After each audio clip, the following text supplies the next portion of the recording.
Hi everyone, welcome back to our channel Sriteju's kitchen. ఈరోజు మన video వచ్చేసి ఒక హెల్దీ రెసిపీ కంది పచ్చడి. వీడియోలోకి వెళ్ళే ముందు మీ అందరికీ ఒక రిక్వెస్ట్ అండి, మన ఛానల్ని ఎవరైనా ఫస్ట్ టైం విజిట్ చేస్తున్నట్టయితే సబ్స్క్రైబ్ చేసుకోండి, పక్కనే ఉన్న బెల్ ఐకాన్ కూడా ప్రెస్ చేయండి. అలాగే మీరు చూడబోయే ఈ రెసిపీ మీకు నచ్చినట్టయితే లైక్ చేయండి, కామెంట్ కూడా చేయండి. ఈ కంది పచ్చడి వేడివేడి అన్నంలోకి అలాగే ఇడ్లీ దోశల్లోకి కూడా చాలా బాగుంటుంది. కర్రీ ఏం చేయాలో తోచినప్పుడు అలాగే మనకి వంట చేయడానికి టైం లేనప్పుడు ఈ కంది పచ్చడిని కనుక చేసుకుని పెట్టుకుంటే మనకి పని చాలా సులభం అవుతుంది.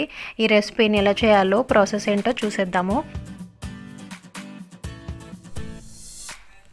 ఈ కంది పచ్చడిని తయారు చేసుకోవడానికి ముందుగా ఒక చిన్న నిమ్మకాయ సైజ్ అంతా చింతపండుని తీసుకుని దీనిలోకి వాటర్ని వేసి ఒక 15 నిమిషాల పాటు నానబెట్టి ఈ బౌల్ని పక్కన పెట్టుకోండి.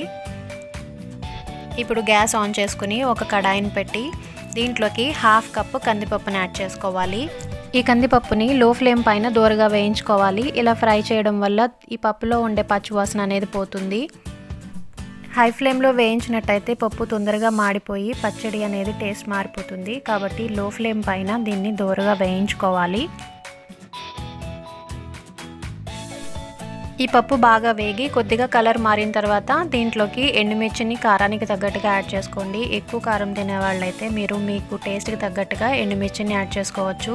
తర్వాత 4 లేదా 5 గార్లిక్ క్లోవ్స్ని అలాగే 1 టేబుల్ స్పూన్ జీలకర్రని కూడా యాడ్ చేసి మరొక 2 నిమిషాల పాటు లో ఫ్లేమ్ పైన వీటిని వేయించుకోవాలి. ఇలా 2 నిమిషాల పాటు వేయించుకున్న తర్వాత గ్యాస్ ఆఫ్ చేసుకుని ఈ పప్పుని కంప్లీట్గా చల్లార్చుకోవాలి. ఇలా కంప్లీట్గా చల్లారిన ఈ పప్పుని మిక్సీ జార్లోకి ట్రాన్స్ఫర్ చేసుకుని గ్రైండ్ చేసుకోవాలి.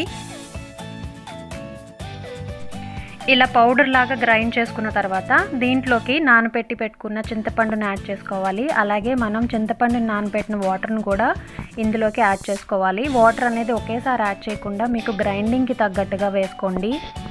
ఈ పచ్చడి కన్సిస్టెన్సీ అనేది గట్టిగానే ఉండాలి, పల్చగా అవ్వకూడదు.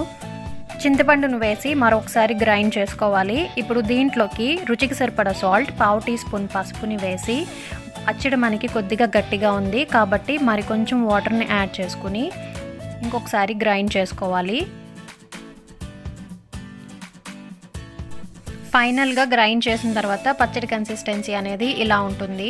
ఈ పచ్చడికి ఇప్పుడు మనం పోపు వేసుకుందాము. దీనికోసం 3 టేబుల్ స్పూన్స్ ఆయిల్ని యాడ్ చేసి ఆవాలు, జీలకర్ర, మినపప్పు అలాగే ఎండుమిర్చిని యాడ్ చేసి ఇవి వేగిన తర్వాత ఇంగువను వేసుకుని ఈ పోపుని మొత్తాన్ని పచ్చడిలోకి ట్రాన్స్ఫర్ చేసుకోవాలి.